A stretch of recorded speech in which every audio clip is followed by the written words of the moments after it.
Beauty Ahava Boycott campaign. Yeah. So I don't know how many people here have ever seen this product before? Okay. I knew it because my mother-in-law always buys it and gives it to us as a gift. So when I was doing my research during Operation Cast Lead on what boycott campaign we could get involved in, I went on the Who Profits website, and a lot of the companies on there were, it seemed either for me too big or they were mostly Israeli. But when I saw I didn't see the products in the States, but I saw this, I thought, oh my God, that's in my bathroom. So the other thing was, it was the same thing you've been hearing here, was also as egregious practices. This company is based in an illegal settlement in the West Bank. It is co-owned by 2 illegal settlements that are subsidized by the company's profits. And I will say something that we now have documentation on as of like 3 days ago, thanks to Who Profits. They excavate mud from the shores of the occupied Dead Sea, which is against international law, including relevant Geneva Conventions. So we didn't pick them. We thought it was important to think strategically about settlement products in the States, because we are really at the beginning of the BDS movement here. And so when you're out in the street talking to people, you say, you don't say, oh, boycott them because they're Israeli. You say, boycott them because what they're doing is against international law. So this shows you where the visitor center and the factory is in this settlement called Mitzvah Shalem on the shores of the Dead Sea. And, sorry. Shows you exactly, there's Mitzvah Shalem, which is the settlement where the factory is, and that's Kalia, which is the settlement that is also a co-owner of the enterprise, and the shores there is where the mud comes from. So, same thing, as Rebecca said, we started thinking about this campaign in January of 2009, and we spent like 4 or 5 months working on it before we launched it. We came up with a name, Stolen Beauty, we started working on the website, we did, research about who was carrying it in this country. And the first protest action, there's Medea in her bikini, was when there was a Code Peak delegation that was trying to get into Gaza in June of 2009, and they didn't. They ended up staying in Israel and then doing protest actions. This is the Tel Aviv Hilton. There's an Ahava store at the Tel Aviv Hilton. And then immediately following on that, there was a Rebrand Israel beach event in Central Park, where they brought a ton of sand and laid it down in Central Park, and Ahava was there, and we were there again in bikinis. That's Ray. You saw Ray earlier today. So in response to our campaign, the first thing that we saw as a victory was that Ahava deleted all the store locations from their website, because we were using their website to tell people where to go to have protest actions. So they deleted the store list. When did they do that? That was in July of 2009. It was literally like 3 weeks after we started. But, well, never mind. I'll Okay. So then, this was actually around the same time, end of June, beginning of July. Kristen Davis, who was a star of Sex and the City, was Ahava's paid spokeswoman. We found out she was getting, I can't remember what it was, I think $750,000 a year on a 2-year contract to shill for Ahava. At the same time, she was working as an Oxfam Goodwill ambassador.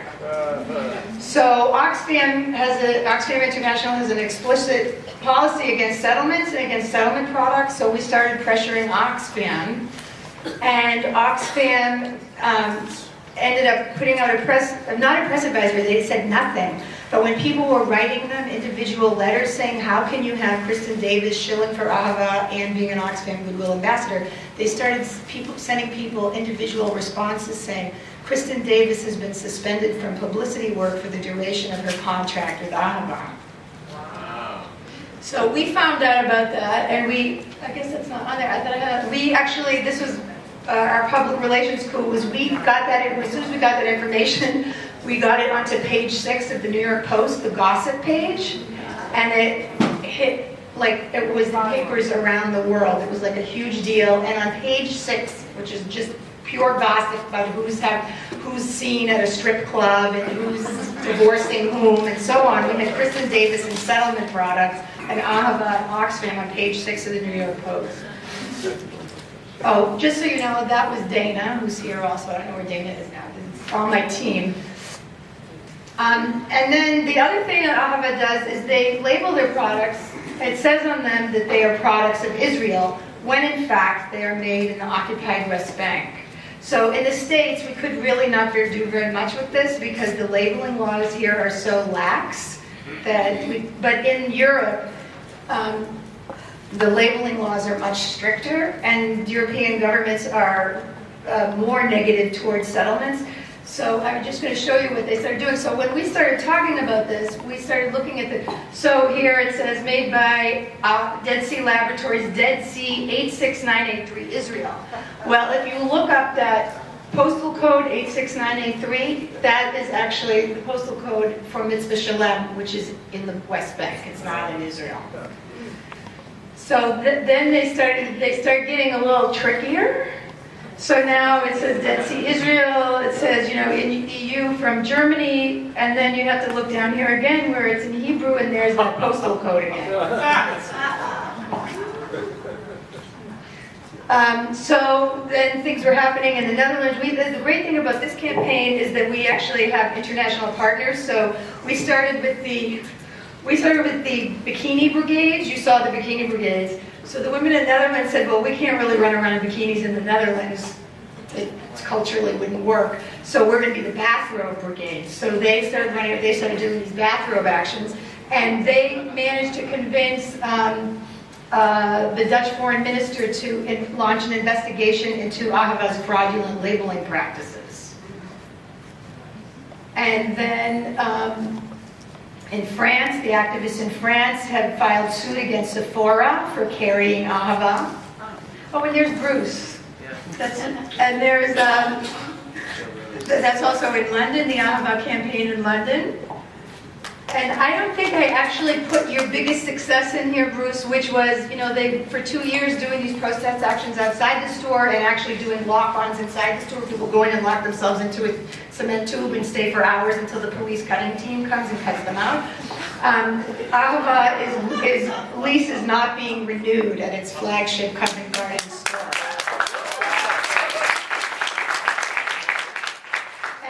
Started getting coverage here. This is from Tablet, a new read on Jewish life. I don't know if it's sort of like Slate for Jews. So they did a story on us, and the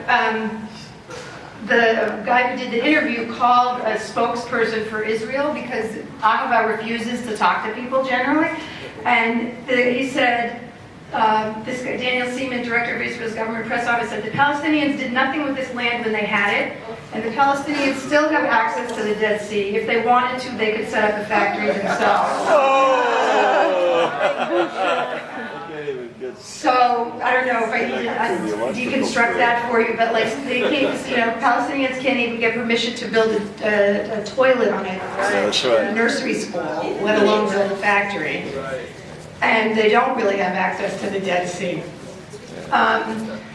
So then we had all this stuff happening in January. It was just like the joint was jumping now. So then we have the Bay in Canada. The way we found out about this was a group in Canada called for their January boycott target to be Ahava. So the Zionist groups in Canada said, on this day we don't want you all to go to the Bay and buy Ahava. So that was in response to the boycott. So all the people from the Zionist groups ran to the Bay to buy Ahava on that day, and it wasn't on the shelves. So they went completely crazy. And so there was this huge thing where actually the president of the Bay issued a joint letter with 2 of the Zionist organizations in Canada saying, no, it's just a marketing decision, as though the marketing decision has nothing to do with the boycott. Well, when Ahava is going to be relaunching and we'll take them back, which they might have, but in the meantime, we got all this crazy publicity. So the last thing I wanted, there were two last things that have happened, well, there's so many things that have happened in the last 10 days, so I'll just say them really fast. So the first thing that happened was that we saw that Meretz USA, which is an affiliate of the Meretz Party in Israel, sent out, put on their website saying, buy Israeli, don't buy Ahava and SodaStream settlement products. That's not Israeli. So we didn't really tout that because we don't want to be promoting selling other Israeli, people buying other Israeli products, but that was like a big deal.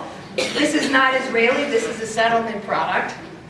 Then the next thing that happened was B'Tselem, the Israeli human rights organization, put out a report on the exploitation and dispossession in the Jordan Valley and the northern Dead Sea, and they called Ahava out by name with like 3 paragraphs in the middle of the report as an occupation profiteer.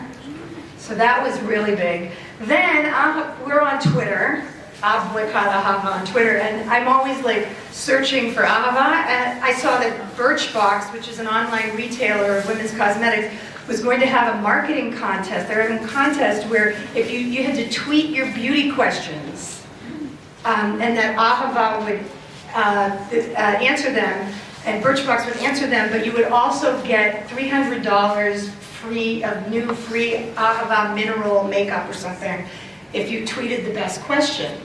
So we immediately organized, we sent out this alert to everybody on our list and all our lists and everybody around, all our coalitions, and said, okay, this 2-day contest is going on Wednesday and Thursday. Here are 20 tweets that you can use. Questions. Ahava, why is your factory in an illegal settlement? Ahava, where do you get your mud? Ahava, so we had like these 20 questions that we sent out with links. We had links embedded to the maps, to our boycott campaign, to the list. And it was like, Ahava, why have 10 rabbis endorsed a boycott campaign against you? And then a list to the endorsers list. So we sent this out, and it was just unbelievable, because first it started out where there were just like dozens of people who were tweeting our tweet, just copying and pasting them in or using them. And then like by the middle of its first day, people started making up their own, and they were like crazy. One woman, my favorite one, was she said something like, Ahava, I broke a fingernail while demolishing a Palestinian home. Any advice? And they just went on from there, and it was like, my mascara runs when they shoot tear gas at me. Any advice? And they just like went on and on and on, and they were literally, we were literally running like 20 to 1, our tweets to the actual questions, and it turns into a complete marketing fail.